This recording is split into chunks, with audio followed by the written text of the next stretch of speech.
এর আগেও কিন্তু স্বৈরাচার 10 বছর ছিল 80 দশকে। তার জন্য আপনি কটা জাদুঘর বানিয়েছেন? কারণ আপনাকে শেখ হাসিনার বিরুদ্ধে আপনাকে বানাতে হবে, এত বড় একটা জাদুঘর বানাতে হবে, 100 বিঘারও বেশি জমি বোধ হয়।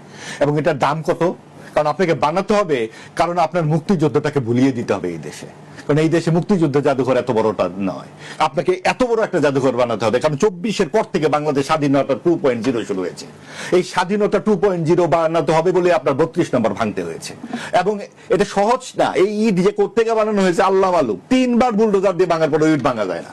কাজে এইরকম একটা শক্তিশালী বুলডোজার আপনার লাগবে, যাতে আপনার মুক্তিযুদ্ধ উপরে ফেলা যায়। একটা নতুন জিনিস শুরু হয়েছে জামাতিদের পক্ষ থেকে, তওবা করতে হবে আওয়ামী লীগকে। তওবা জামাত ইসলামকে কেন করতে হয় না? তওবা আওয়ামী লীগকে কেন তওবা? তওবা জিনিসটা কি? আইন কানুনের মধ্যে তো তওবা বিষয়টা নাই। আপনার আইন, যিনি আপনি গুলি করেছে তাকে আপনি জেলে দেন, ফাঁসি দেন। আপনি তওবা শব্দটা আনছেন কেন? কারণ আপনি তওবা করতে হবে, কারণ মুক্তিযুদ্ধে নেতৃত্ব দিয়েছে আওয়ামী লীগ, এই কারণে আসলে তওবা করতে হবে।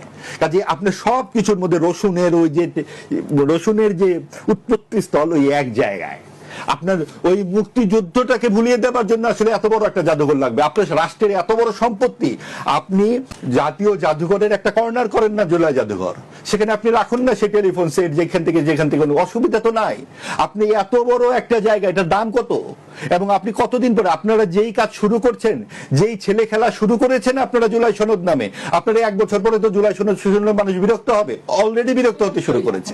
কাজেই আপনাকে ইস্যু তৈরি করতে হবে। আপনার গণতন্ত্র, মানবাধিকার, জবাবদিহিতার জায়গাটিতে আপনি দাঁড়ান, তাহলেই আপনার জুলাইয়ের সবচেয়ে বড় প্রত্যয় হবে। এটা একটা ব্যক্তি, যেমন শুধু ব্যক্তির উপরে রাগ উঠলে তো ইয়া খানের বিরুদ্ধে রাগটা আপনার কোথায়, সেই জায়গা কোথায় এই দেশে?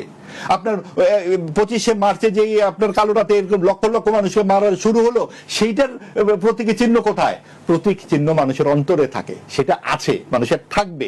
কাজে সেটার জন্য আপনার এত বড় জায়গা দখল করার কোনো কারণ থাকতে পারে না। এবং সেই জায়গায় কয়েকবার উদ্বোধনের আগে কয়েকশো কোটি টাকার তসরুফ করা হয়েছে।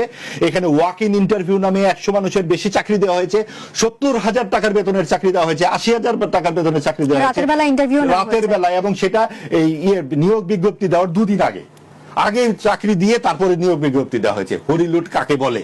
কাজেই এই জায়গাগুলো থেকে আপনাদের সরে আসতে হবে। জবাবদিহিতা, গণতন্ত্র এবং এই যে আইনের শাসন, তার উপরে কোনো কথা নাই। তাহলে মব সন্ত্রাস নিয়েও একটা জাদুঘর বানাতে হবে।